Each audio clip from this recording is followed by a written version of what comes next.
What up gang, Malaysia, Indonesia, Singapura, Brunei. Assalamualaikum, it's your boy Kimis Coverto and welcome back to my channel yang semestinya hanya akan memborakkan berkenaan dengan One Piece. Alright guys, dalam video kita pada kali ini aku akan kongsikan dengan korang semua spoiler terbaru dan terkini setelah sekian lama kita menanti. Tak faham aku. Ya, untuk chapter yang ke-1072 yang akan datang. Alhamdulillah, akhirnya setelah hampir 2 minggu kita menunggu sambungan bagi manga One Piece ini, akhirnya spoiler telah pun keluar. Macam biasa, spoiler yang aku kongsikan kepada korang semua merupakan spoiler yang telah pun disahkan kesahihannya oleh Redon. So insyaAllah, semua maklumat yang akan aku kongsikan kepada korang semua selepas ini adalah maklumat yang tepat. Kita bakal mendapat pendedahan tentang sambungan perlawanan Zoro versus Kaku, kemudian pendedahan tambahan tentang Rocks Pirate, gila, pendedahan tentang kuasa Kuma dan beberapa perkara lain yang sangatlah menarik. So nak tahu apakah spoiler untuk chapter yang ke-1072 ini? So jom, let's proceed with the content. Tapi sebelum itu, kepada korang yang belum lagi subscribe, jangan lupa untuk subscribe dan menekan bell notification button supaya korang tak ketinggalan video-video dari aku. Dapatkan brownies cookies homemade di Shopee, produk terkini dari aku. Hantarkan video-video review anime korang ke email kimiscoverto@gmail.com sekiranya korang berminat untuk sertai speaker-speaker di channel Scoverto Anime. Follow TikTok Kimis Coverto untuk mendengarkan fakta-fakta pendek dari aku. Ayo kita jadikan channel ini setandai dengan channel-channel curi yang ada di seluruh dunia. Say with me guys, Ikuzo Yarodamo. Kisah seorang anak yang duka Mustafa karena ibunya batuk. Menurut spoiler yang telah dikongsikan kepada kita semua, tajuk bagi chapter yang ke-1072 nanti bakal berjudul The Wake of Memory. Possibly tajuk ini merujuk kepada pendedahan tentang kuasa Kuma dan juga cerita tentang Rocks Pirates yang merupakan satu beban memori yang sangatlah berat yang dipendam oleh Vegapunk selama ini. Dalam cover page nantinya kita bakal melihat watak Caesar, Judge dan Queen yang sedang menghasilkan senjata. Senjata apa yang mereka hasilkan tidak dijelaskan di dalam spoiler ini, tapi memandangkan mereka semua adalah ahli sains, maka aku berpendapat yang senjata tersebut pasti senjata yang berkaitan dengan sains, seperti mana KX Launcher yang pernah dihasilkan oleh Caesar sebelum ini. Apa yang menariknya juga adalah Vegapunk tidak ditunjukkan dalam cover page pada kali ini bersama dengan ketiga-tiga saintis ini. Mungkin perkara ini bertujuan untuk menunjukkan bahawa Vegapunk seorang sahaja mampu untuk menghasilkan sebuah senjata sains, sedangkan mereka bertiga perlu bekerjasama untuk menghasilkan senjata tersebut. Yalah, after all, si Vegapunk ni memiliki kemampuan buah iblis nomi kot. Mesti ilmu dia lebih hebat daripada orang yang mempunyai kemampuan otak yang biasa kan. Dan cover page ini juga berkemungkinan merupakan foreshadowing daripada Oda untuk memberitahu kita bahawa the mad scientist will return. Yalah, sebab Oda ni kan memang terkenal sebagai the master of foreshadowing. Kau ingat lagi tak macam mana Oda foreshadow naga dewasa Momo 800 chapter yang lalu dalam cover page chapter yang ke-310 yang bertajuk Groggy Ring.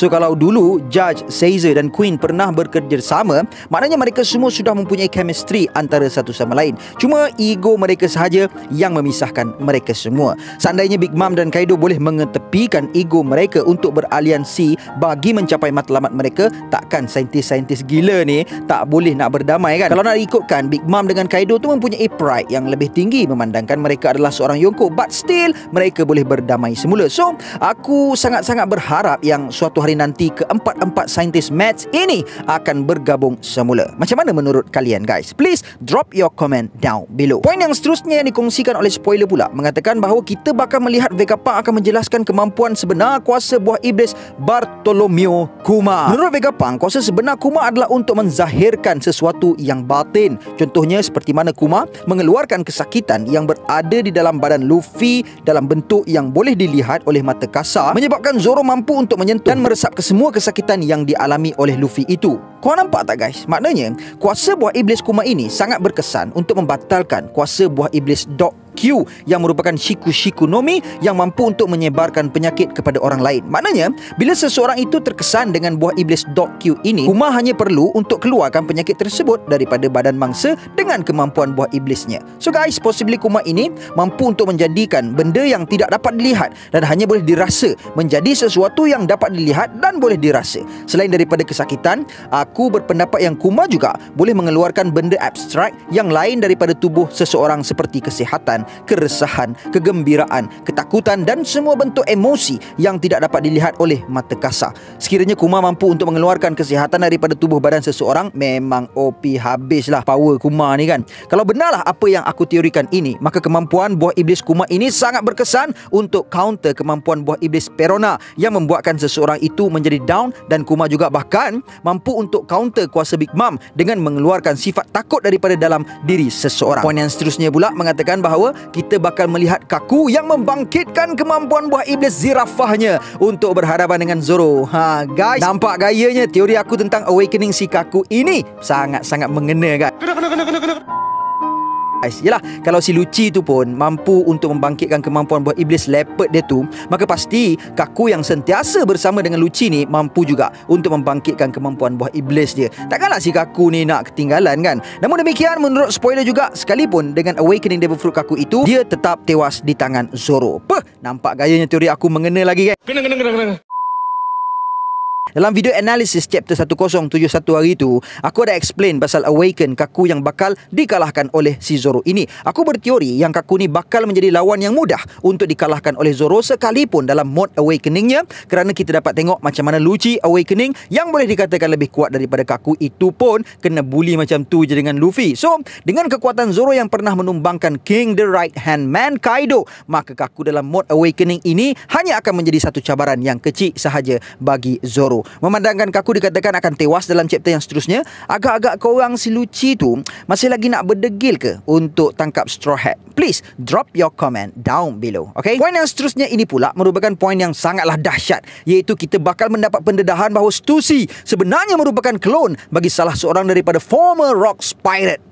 Mantap habis lah guys. Dalam video teori pasal buah iblis Zebek yang aku telah kongsikan kepada korang baru-baru ini, aku ada berteori yang kita bakal mendapat maklumat lanjut berkaitan dengan Rocks Pirates. Tapi aku tak sangka pula yang Stussy ni merupakan klon bagi former Rocks Pirate. Patutlah dalam chapter yang ke-1068 yang lepas, masa mula-mula masuki Egghead Island, Stussy cakap yang dia rasa nostalgic bila masuk ke pulau tersebut. Rupa-rupanya dekat pulau Egghead inilah Stussy telah diciptakan berdasarkan watak seorang former Rocks Pirate. Maknanya Stussy ini juga mempunyai satu kekuatan yang luar biasa, memandangkan kesemua ahli bagi Rocks Pirate terkenal sebagai seorang yang kuat. Boleh jadi kekuatan yang dimiliki oleh Stussy ini standing dengan kekuatan Big Mom, Kaido dan Whitebeard. Mantaplah maklumat ni guys. So that's why aku berharap sangat kepada korang yang selain daripada korang menonton video chapter review aku, korang juga kena tengok video analisis aku, sebab dekat sana banyak aku mengupaskan tentang chapter-chapter terbaru yang tidak terdapat dalam video chapter review aku. So aku sangat menyeru kepada korang untuk menonton video-video analisis aku yang aku telah pun cuba untuk merungkaikan dengan tuntas sebarang possibilities yang akan berlaku pada masa akan datang. Sebagai contoh, yang teori aku berkenaan dengan Kaku ini.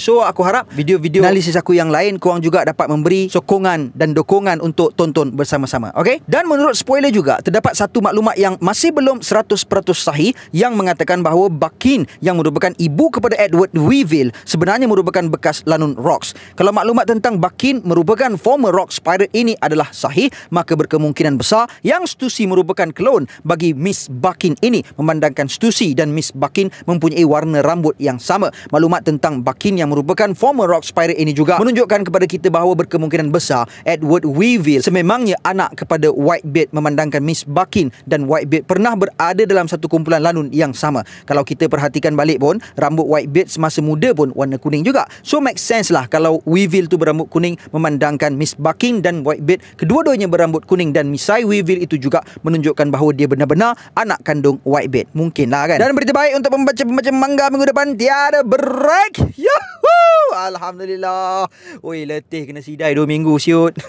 So guys, that's all I have untuk perkongsian kita pada kali ini, insya-Allah. See you guys in the next content, and until then my gang, there is no God except Allah. Assalamualaikum warahmatullahi